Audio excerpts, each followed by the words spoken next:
Knowledge discovery is basically extracting some knowledge from the given data set.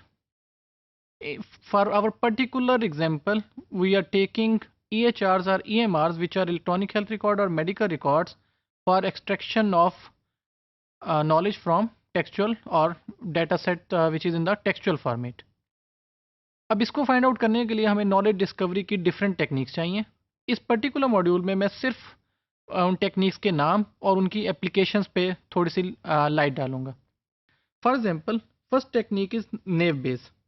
Now this naive Bayes classifier can have several applications in bioinformatics because it is one of the most famous classifier in machine learning area. एक particular example इसकी है embryo selection, कि अगर हम assistive therapy की मदद से multiple embryos पैदा करते हैं और हम ये फाइंड आउट करना चाहते हैं कि कौन सा एम्ब्रियो है जो एक्टिव है और कौन से इनएक्टिव हैं, तो for that particular purpose we can use this naive based classifier to find out which embryo is active and which one is non active और inactive. Then we have another thing which is decision trees. Decision trees basically, as the name suggests, in the form of trees. तो हमारे पास जब tree की information होती है तो that is basically in the form of hierarchical information, कि root node से internal nodes and then फिर लीफ नोड्स की तरफ मूव करती है. तो इन्फॉर्मेशन भी इसी तरह हमारे पास ग्रो कर रही होती है. तो अब इनका हमारे पास क्या एडवांटेज है या कोई इसकी स्पेसिफिक एप्लीकेशन क्या होगी? As given in this slide, they can be used to develop and validate a measure for risk assessment और for in hospitality, के एक हॉस्पिटल के अंदर मोर्टेलिटी रेट्स क्या हैं, कि कितनी अमवात हो रही हैं, इसको मेजर करने के लिए डिसीजन ट्रीज यूज़ कर सकते हैं. और ये इसकी रीज़न क्या है कि क्यों अमवात हो रही हैं, based on some heart failure type things, कि कोई हार्ट अटैक की वजह से जो अमवात हो रही हैं उनका अगर हम ट्री बनाना चाहते हैं तो उसमें करें. इसकी रीज़न क्या है, बेसिकली क्यों डिसीजन ट्री यूज़ करते हैं? क्योंकि एज यू नो दैट जो हार्ट अटैक्स हैं they are basically inherited diseases, के अगर हार्ट पेशेंट जो है अगर पेरेंट्स को है तो चिल्ड्रन में चांसेस होते हैं एंड सो ऑन. तो डिसीजन ट्री भी ये हायरार्किकल इन्फॉर्मेशन को अटेन करता है कि okay, knowing that your grandparents had heart attacks, heart failure और heart patient, then your parents were heart patient, then there are good chances that the current person would also be subject to heart related diseases. Then we have neural networks.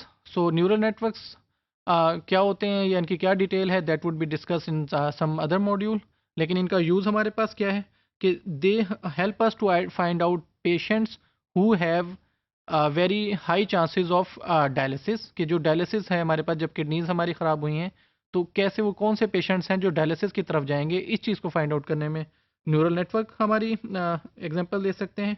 And the final is clustering, कि जी clustering के अंदर हम कैसे use करते हैं for finding different disease, के कौन सी ऐसी डिजीज़ हैं जो एक ही क्लस्टर में है. Clustering is basically grouping of something, कि कौन सी ऐसी डिजीज़ हैं जो एक ही क्लस्टर में आएंगी, यानी कि ऐसी disease let's say heart related disease जो हैं वो सब एक क्लस्टर में है, किडनी रिलेटेड डिजीज़ एक और क्लस्टर में, एंड सो ऑन.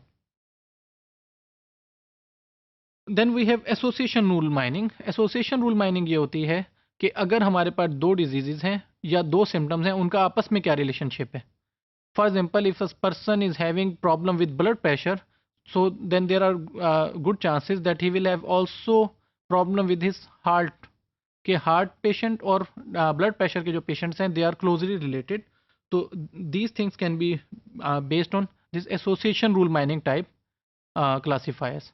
तो इस मॉड्यूल में हमने सिंपल सी एग्जांपल्स देखी हैं कि नॉलेज डिस्कवरी की जो टेक्निक्स हैं which are naive based classifier, decision trees, association rule mining, clustering and so on, इनको कैसे हम अप्लाई करें या इनकी कौन सी एग्जांपल्स हैं जो बायोइन्फॉर्मेटिक्स से रिलेटेड डाटा पे for example specifically on EHR या EMR डाटा के ऊपर एप्लीकेबल है.